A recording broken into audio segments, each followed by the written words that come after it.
오늘 말씀 우리가 잘 알고 있는 말씀입니다. 그래서 저는 세 가지 질문을 여러분에게 먼저 드리면서 말씀의 초점을 우리가 함께 맞춰보고자 합니다. 첫 번째 질문입니다. 예수님이 이 땅에 오신 거 다 아시죠? 공생애를 시작하십니다. 예수님이 공생애 시작하시면서 가장 먼저 처음으로 한 말씀은 무슨 말씀일까요? 예수님 입술에서 가장 먼저 나온 말씀 무슨 말씀입니까? 예, 그렇습니다. 회개하라, 천국이 가까이 왔느니라. 바로 앞절에 나와요. 눈치 이렇게 좀 있으신 분은 앞절에 보면 우리가 18절부터 봉독을 했는데 17절에 보면 뭐라고 나옵니까? 이때부터 예수께서 비로소 전파하여 이르시되 회개하라, 천국이 가까이 왔느니라 하니라. 자, 이건 상식적으로 다 알고 있습니다. 두 번째 질문도 아마 상식일 것입니다. 다시 한번 근데 확인합니다. 예수님께서 제일 처음 하신 말씀은 회개하라 천국이 가까이 왔느니라 였다고 한다면 제일 처음 하신 일은 무엇일까요? 제일 처음에 하신 일. 그렇습니다. 예수님께서 제일 처음 하신 일은 제자들을 부르신 일을 가장 먼저 했습니다. 18절 말씀이 바로 그렇게 시작하죠. 갈릴리 해변을 다니시다가 제자들을 부르셨다. 자, 여기서 첫 번째, 두 번째를 우리가 상식을 알고 있는 상식을 조합해 보면 아주 또 깊은 성경의 은혜를 받습니다. 회개하라 천국이 가까이 왔느니라 라고 하는 이 놀라운 말씀 뒤에 그러면 어떻습니까? 그러면 그 안에 도대체 이게 무슨 말씀인지 설명을 해 주셔야 될 거 아니에요. 예수님은 못 알아듣는 사람들을 위해서도 비유라도 사용해서 그렇게 설명을 해 주신 분 아닙니까? 그런데 그걸로 끝이에요. 회개하라 천국이 가까이 왔느니라 하고 딱 끝. 그러고 나서 바로 제자 삼는 일을 먼저 하셨다라고 하는 것입니다. 그러면은 회개하라 천국이 가까이 왔다라고 하는 예수님의 이 영혼구원의 사역, 그 사역에 구체적으로 움직여지는 가장 첫 번째 단계가 무엇입니까? 바로 제자들을 부르신 일로 시작했다라고 하는 것입니다. 자, 세 번째입니다. 마지막 질문입니다. 대답을 크게 해주시길 바랍니다. 여러분, 예수님이 제자 삼으실 때 제자들이 예수님을 찾아왔을까요? 예수님이 제자들을 찾아갔을까요? 너무 잘 아십니다. 상식적으로 세상의 법칙은 그렇지 않습니다. 큰 스승을 원대한 꿈을 가진 제자 되는 사람이 그렇게 여기저기 스승을 구해서 찾아 나섭니다. 배우는 이가 스승을 찾아가는 것이 세상의 이치고 지금뿐만 아니라 당시 팔레스틴 땅에서도 그랬습니다. 근데 이상하게 예수님께서는 스승이면서도 제자를 먼저 찾아갔습니다. 그들은 깨닫지도 못해요. 나를 뭐로 부르셨다? 제자로 부르셨다는 것을 깨닫지도 못하는 그 사람들을 찾아가시고 그들을 초청하시는 것입니다. 그러니 예수님의 제자 된 사람들, 특별히 12 제자들은요, 자기가 되고 싶어서 된 사람들 아닙니다. 예수님이 찾아가셔서 그래서 그들을 뽑으셨다라고 하는 것입니다. 예수님이 뽑으셨다라고 하면 어떤 기준이 있다는 것이에요. 교회도 중요한 일을 앞두고는 일꾼을 찾기 위해서 신중합니다. 비교적 부교육자 시절이 길었던 저는 여러 교회를 경험해 보면서 교회에 가장 중요한 게 뭐냐? 물론 전도가 중요합니다. 교육이 중요합니다. 근데 교회가 오랫동안 건강하게 어떤 상황에도 이겨내려고 하면 일꾼 세우는 일, 사람 세우는 일에 기준이 명확해야 한다라고 그렇게 하는 것을 배웠습니다. 예수님도 제자를 삼으셨을 때 예수님의 기준이 명확하게 그렇게 삼으셨을 것입니다. 사업을 잘 운영하는 사람들은요, 이른바 세상에 성공한 사람들은 다른 거에 성공하지 않습니다. 본인이 잘해서는 요만큼밖에 못 큽니다. 근데 크게 성공한 사람들을 보면 뭐예요? 바로 적재적소의 사람들을 잘 세우는 사람들입니다. 어떤 기준을 가지고 무조건 뭐 좋은 대학 나왔다, 어떤 일들을 잘한다라고 해서 세우지 않습니다. 그러면 그거뿐이에요.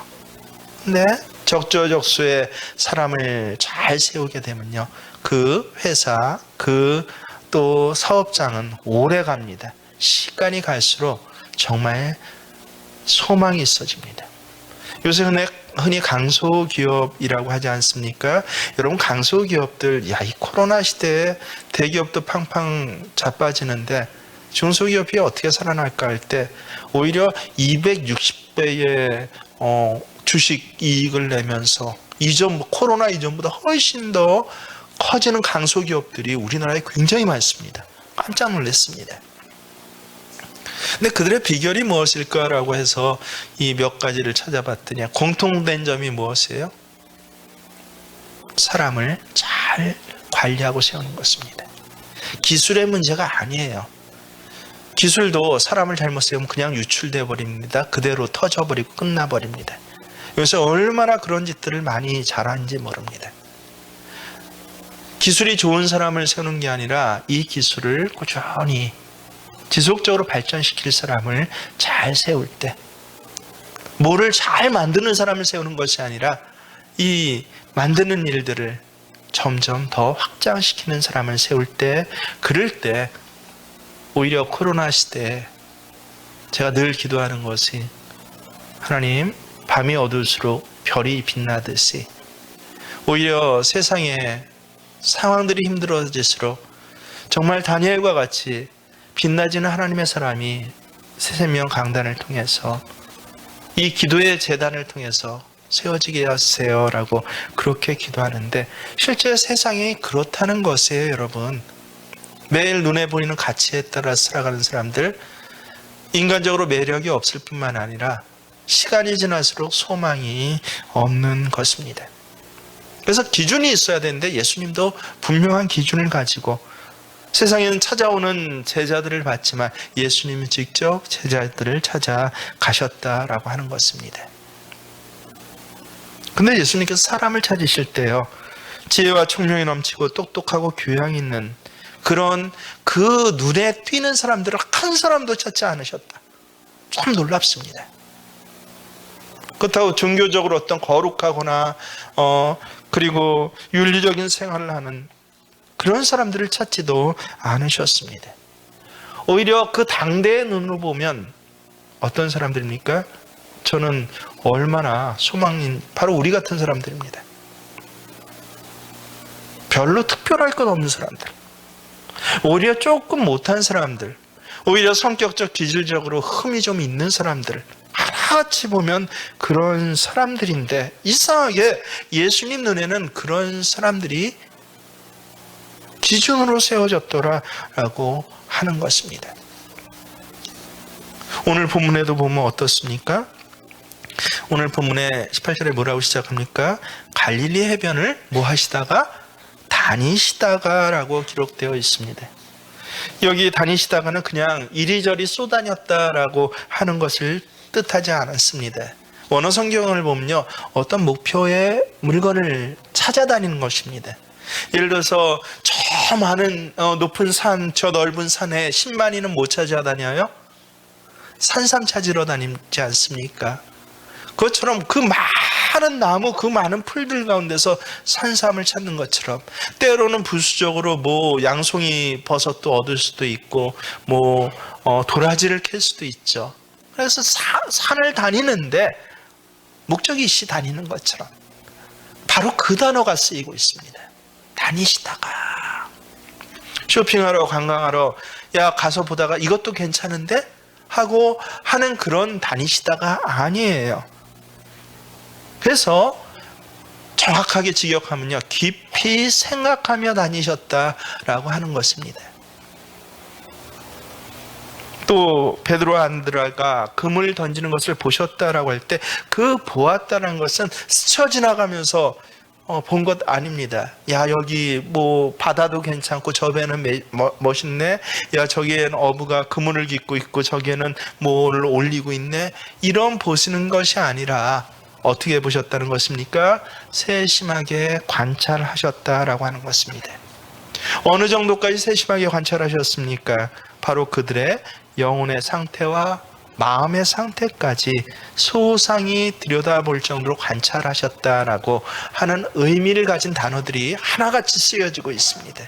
우리나라에서는 격이 잘 표현되지 아니하고 모시기가 모시기 하니까 그러네요 하면 다 알아듣죠. 하지만 이 특별히 라틴어를 기준으로 한, 오히려 헬라어에서 라틴어가 나오는데 하여튼 그런 바탕의 언어들, 어미 분화와 두음 분화가 확실한 언어들. 헬라어는 단어 하나가 160가지 뜻을 갖도록 어미 하나, 점 하나 붙이는 것에 따라서 그렇게 분화가 합니다. 그래서 그런 의미를 가지고 찾아보면 이것은 그냥 예수님께서 집중해서 찾아다니셨다라고 하는 그런 뜻이에요. 실제로 역사가 요세푸스는 AD 1세기경에 이 갈릴리 해변이라고 불리는 곳에서 배가 240여 척이 떠다녔다고 합니다. 고깃배가요. 여러분, 고깃배 240여 척이 매일 떠다닌다라고 한번 생각해 보세요. 그것이 매일 들어오고 선착해서 그물을 깃는다라고 한번 생각해 보십시오. 뭐 작은 고깃배라 배 한 척에 2명만 타도, 어부 2만 타도 그 갈릴리, 예수님 찾아다니셨던 갈릴리 바다에 몇 명이나 지금 눈앞에 있을까요? 몇 명 있을까요? 240척이면? 정확한 이과생들은 480명이요라고 대답합니다. 문과생들은 대충 뭐라고 그래요? 한 500여 명이요라고 대답합니다. 480명이든 500명이든 그렇게 많은 사람들이 거기에 예수님 눈앞에 있었다는 것이에요. 그런데 그 많은 사람들 가운데서 유독 예수님은 네 사람을 꼽으셨습니다. 우리 그 이름 다 알죠? 누구였습니까? 베드로와 안드레와 야고보와 요한. 예수님 12제자 할 때 맨 처음 외워지는, 마가복음의 그 순서에 맨 처음 나오는 그 베드로, 안드레, 야고보, 요한을 그 500여 명의 사람들 가운데서 그들을 특별히 가서 찾으시고 부르셨다라고 하는 것입니다. 그러면 여러분, 왜 500여 명 사람 중에서 왜 그들만 유독 부르셨을까요? 예수님의 기준에 맞았기 때문이에요. 목적이 있으셨기 때문입니다. 그 목적이 무엇입니까? 우리가 모를까봐 예수님이 직접 알려주십니다. 뭐라고 하셨어요? 그들을 만나 제일 처음 하신 말이 내가 너희를 사람을 낚는 어부가 되게 하리라. 복음서에서는 예수님 제자들을 지칭하는 독특한 표현이 사람을 낚는 어부입니다. 여러분, 어부와 낚시꾼은 다릅니다. 낚시꾼은 기회가 되고 여거가 생길 때마다 취미로 고기를 잡는 사람들을 말합니다. 하지만 어부는 누구입니까? 그게 생활이에요. 먹고 살기 위해서 고기를 잡습니다. 예수님 눈앞에 있는 사람들은 다 어부입니다. 반면 애굽의 나일강 같은 데서 애굽인들은 스포츠로, 오락으로, 취미로 낚시를 즐기던 그런 시대였습니다. 같은 물고기를 잡아도 낚시꾼과 어부는 다른 것입니다. 저는 하나님이 참 위트가 많으신 분이다라고 가끔 생각합니다. 양을 치던 목동이었던 다윗을 불러서 이스라엘의 목자가 되게 하셨습니다. 텐트를 입던 바울을 부르셔서 이름을 사울을 부르셔서 이름을 바울로 바꾸시고 하나님의 초대교회의 장막을 짓도록 하셨습니다. 얼마나 위트가 있으십니까? 오늘 마찬가지로 고기를 잡던 베드로, 안드레, 그리고 야고보, 요한을 불러서 사람을 낚는 어부가 되게 하셨습니다. 요즘 여러분, 이제부터 심각한 질문입니다. 한국 교회는 어부입니까? 아니면 낚시꾼입니까?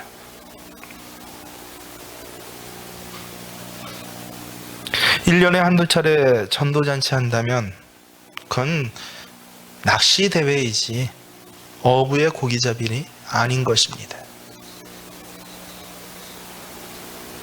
어부에게는 어부의 정신이 있고 어부의 영성이 있습니다. 먼저 어부들은 우리가 다 기본적으로 알잖아요. 부지런하고 강합니다. 시간이 나서 고기를 잡는 것 어부 아닙니다. 고기가 잡히는 시간이라면 다른 시간들은 뒤로 물러두고 고기 잡히는 시간, 그 깊은 밤에도 새벽에도 바다에 나가는 사람들, 이 사람들이 어부입니다. 저 멀리 원양어업도 마다하지 않습니다. 날씨의 변화도 두려워하지 않습니다. 때로는 난파의 위협을 무릅쓰면서도 싫어도 고기를 잡는 것, 그게 생활인 것, 그 사람들이 바로 어부입니다. 예전에 오래전이었어요. 전도 집회 세미나가 하는데 초창기였죠. 어느 여집사님이 나와서 이런 간증을 하는 것, 제가 적어둔 게 어제 다시 한번 정리를 하다가 컴퓨터에 들어있는 걸 보게 됐습니다. 아, 이런 일이 있었구나. 이분이 처음 구역장이 되어서 구역을 섬기는데 참 많은 고생을 했다고 합니다. 구역장 처음 되고 나니까 속썩이는 구역 식구, 꼭 구역장 위에서 예수 믿어주는 것처럼 행동하는 사람들이 있다고 합니다. 전화 한 통을 받아도 그렇게 유세를 벌이고 깐죽거린대요. 그럴 땐 정말 내가 구역장을 해야 하나?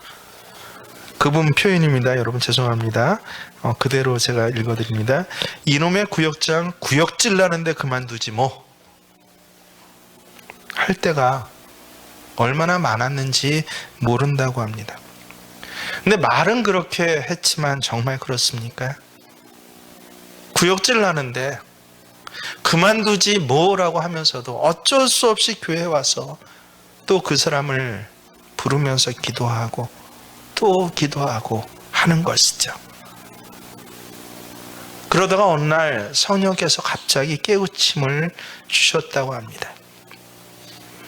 뭘 깨달았냐면요, 나는 서너 명을 위해 목회를 하면서도 이렇게 구역질이 나는데 우리 목사님은 얼마나 힘드실까?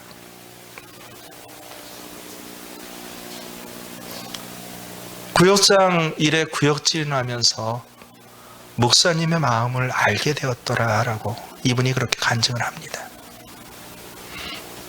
근데 그것보다 더 중요한 건 뭔지 아십니까? 저 구역질나게 나를 속썩이는 저 구역 식구들 보면서 뭐가 보여졌냐면요, 나는 하나님 앞에서 속썩이고 구역질나는 자녀는 아닐까, 그게 보여지더랍니다.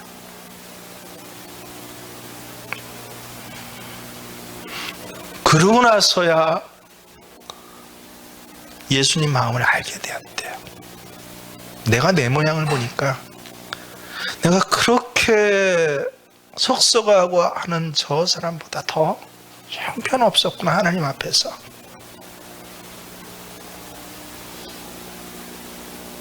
저 사람의 저 속썩이는 저런 모습을 보니까 하나님 앞에서 내 모습은 도대체 어땠을까? 그런데도 나를 어떤 사역을 맡기셨어요? 세상에 그런데도 이런 나를 사람의 영혼을 살리는 구역장의 사역을 맡기신 하나님, 하나님, 그 뜻이 도대체 무엇입니까? 라고. 그 다음부터 점점 저 사람 때문에 구역질을 하는 게 아니라 예수님 마음을 알게 되었다는 것이에요. 이게 바로 어부의 영성입니다. 저 사람 때문이가 아니라 바로 하나님 앞에서 나를 바라보면서. 예전에 주일학교, 제가 대학교 2학년 때 여름 성경학교 때 주제가였어요. 주제가 중에 이제 선생님들한테 배운, 우리 주일학교 선생님들한테 배운 율동을 아직도 너무 재밌어서 기억합니다. 엄마 닭과 아빠 닭이 재미있게 살고 있었어요. 이런 율동입니다.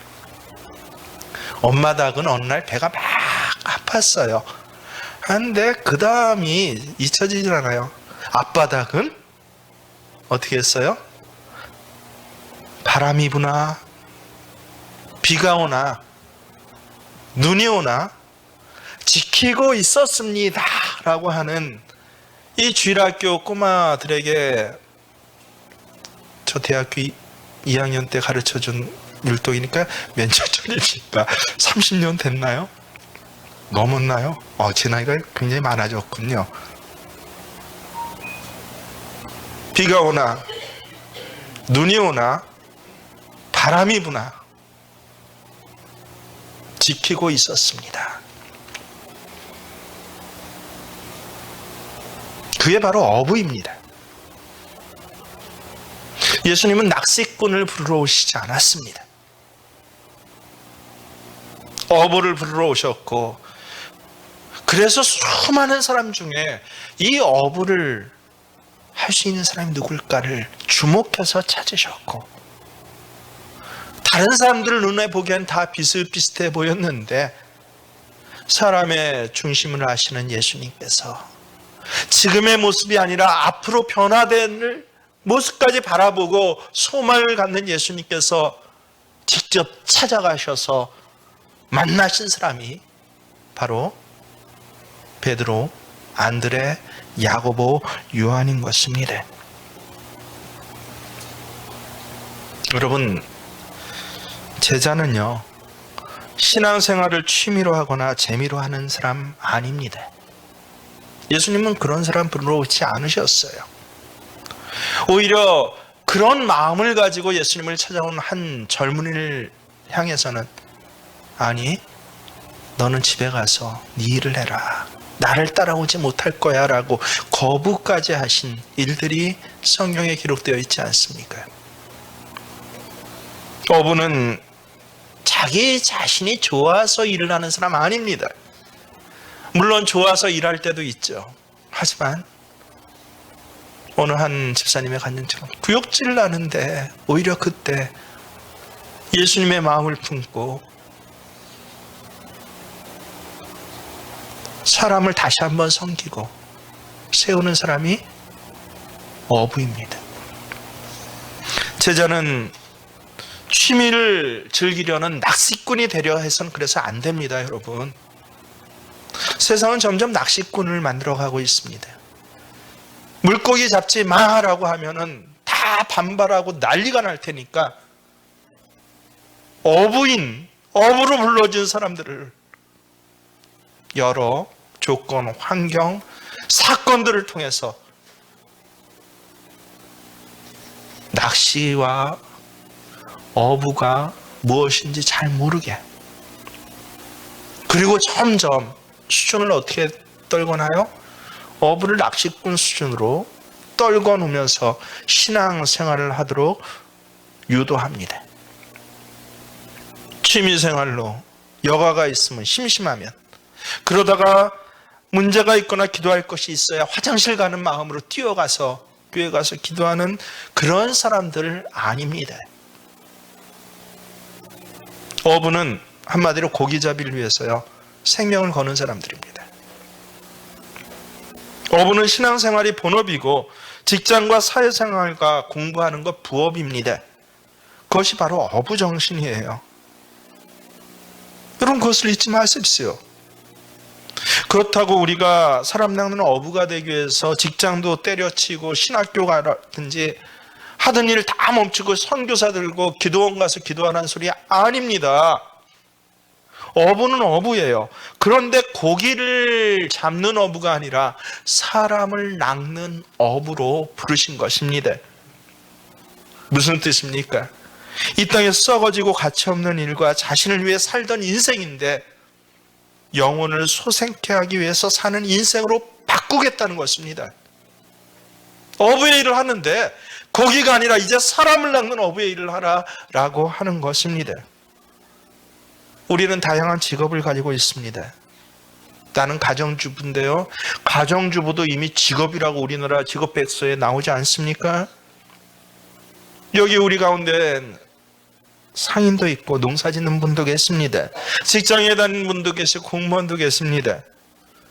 예수님께서 나를 부르신 것은요, 그런데 그 직업을 본업 삼도록 부르신 것이 아닙니다. 직업을 통해 생명을 살리게 하셔서 그래서 그 직업으로 부르셨다는 것입니다.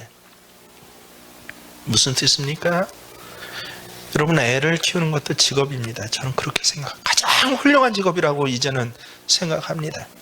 한 가정에 소망이 있고 없으면요, 여러분, 애 하나 잘 키우는 것, 이게 정말 중요하구나. 세상은 우리를 점점 맞벌이로 내멉니다.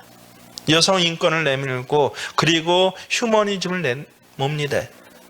집에서 애나 키우는 여성들은 참 할 일 없고 피곤한 여성으로, 밖에 나가서 무엇인가 전문 캐리어가 갖고 있는 일을 해야만 성공한 여성상으로 생각하게 만듭니다. 세상의 직업으로선 그렇습니다. 세상의 직업으로 가정주부는요, 정말 능력 없고 할 일 없어서 집안에서 애나 키우는 직업일 수도 있습니다. 하지만 사람을 낚는 어부가 되고 사람을 낚는 가정주부가 되면요, 그는 한 집안을 살립니다. 애를 키울 때 그저 내 새끼 잘 먹고 잘 살아, 튼튼하게만 자라다오 한 30년 전 광고죠? 아니에요. 하나님 앞에 아름다운 사람으로 자라도록 그렇게 아이를 키웁니다. 그게 바로 사람을 낚는 가정주부예요. 여러분 가운데 교사도 있을 것입니다. 예전에 교사의 가장 중요한 포인트는 무엇입니까? 일타 강사라고 할 수 있습니다. 그건 사교육권에 있는 사람들이에요. 한번 예를 들어 수능 때 면접 인터뷰나 자기소개서 글 써주고 600만 원입니다. 그것도 한 17년 전에 그랬으니 지금은 얼마이겠습니까? 그래서 이른바 수학 자격을 가르치는 일타 강사 20년 전 일이에요. 문과 일타 강사들이 예능계보다 훨씬 더 많이 받습니다. 예능계는 한 6개월 그래도 저기를 해야 1000대가 넘는 돈을 받는데 많이 가르칠 수 있는 것도 아니지 않습니까? 대학 교수라고 해도. 근데 이 특별히 어문학과 관계된 강사들은 어때요? 한 번 갔다 오고 600만 원인 거 아십니까? 17년, 18년 전에. 저도 그거 비슷한 일을 한 30년 전에 좀 해보았습니다. 그래서 30년 전에 대학생일 때 한 달 월급을 500을 넘게 받은 적도 있습니다. 근데 그런 사람들, 그런 어부들이요, 뭘로 바뀝니까? 세상의 지혜가 아니라 한 영혼을 살리는 지혜를 가르치게 됩니다. 세상의 일타 강사가 아니라 한 영혼의 비전을 갖는 강사로 세워지게 됩니다. 그 다음부터 제가 한 일이 중국으로 우리 청년들을 보낸 일이었습니다. 그게 20년 전이에요. 당시에는 어떤지 아세요? 우리나라 전문대만 나와도 중국에 제일 유명한 세계 17위권 안에 드는 대학이 있죠. 무슨 대학입니까? 북경대. 그냥 받아줬습니다. 우리나라 서울대 가는 것보다 훨씬 힘든 학교들이요. 지금은 그렇게 됐죠. 전문대만 나와도 그냥 받아줬습니다. 다행히 저를 믿고 정말 모험하는 심정으로 떠나간 청년들이 몇 있습니다.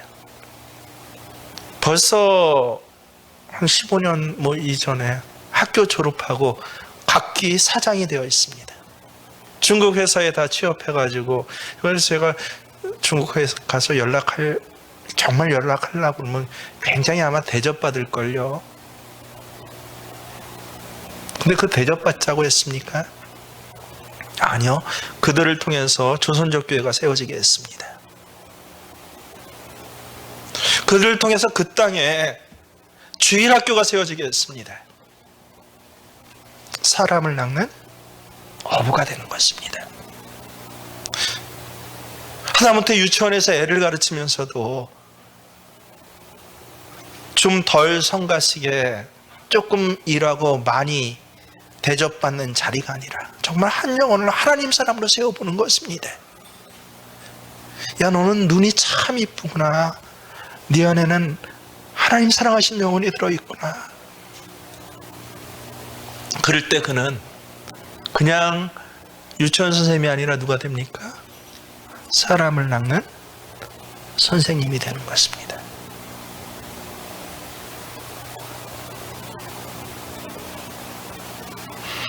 그래서 그런 사람들은요, 더 이상 선생이라는 직업이 본업이 아님을 발견하게 됩니다. 더 이상 엄마라는 직업이 내 본업 아니야. 나는 하나님의 자녀들을 키우는 사람이야 라는 것을 발견하게 됩니다. 선생이라는 직업을 통해 진리를 가르치고 생명을 나누도록 하기 위해서 그곳에 나를 두신 하나님, 이 가정에 나를 두신 하나님, 이 직장에 나를 두신 하나님께 감사를 하게 됩니다. 누가 한번 째려봤다고 나 직장 그만둘래? 안 합니다. 구역질 나서 나 구역장 안 할래? 안 합니다. 오히려 그 일을 통해서 어때요? 예수님의 심장을 알아가는 것입니다. 예수님 나를 봤을 때 어떠셨어요 도대체? 이렇게 고집스러운 나를 봤을 때 도대체 어떠셨어요? 이렇게 반역까지 하는 나를 보셨을 때 하나님 어떠셨어요? 라고 하나님의 심장을 알아가게 됩니다. 그게 누구예요? 어부입니다. 물고기 잡는 어부가 아니라 사람을 낚는 어부입니다. 여러분에게 묻습니다. 여러분 어부입니까? 낚시꾼입니까? 여러분의 그 어미의 자리는 어부입니까? 낚시꾼입니까? 여러분의 그 교사의 자리는 어부입니까? 낚시꾼입니까? 여러분의 그 사업장의 자리는 어부입니까? 장사꾼입니까?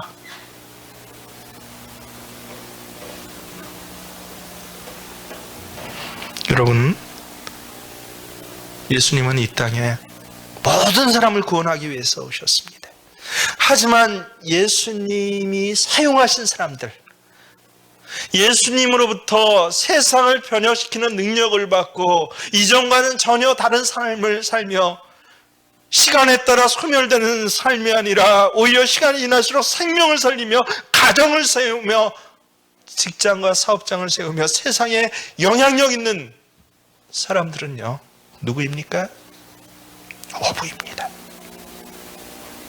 예수님은 그 사람을 어부로 또 만드십니다. 혹시 낚시꾼처럼 세상이 그러니까 착각하면서 신앙생활을 해왔던 분이 있다면 더 이상 비참한 일을 하지 마시고 예수님 나를 사람을 낚는 어부로 부르셨군요. 그게 예수님이 행하신 가장 첫 번째 일이었거든요. 결국은 하늘나라 복음을 선포하기 위해서 나를 예수님 이 한국 땅, 이 화천 땅에 우리 가정에 업으로 세우셨군요. 고백하시는 이 귀한 은혜가 이 대림의 기간과 생명 축제의 기간에 여러분에게 있어지길 주의 이름으로 축원합니다. 우리 함께 찬양할 때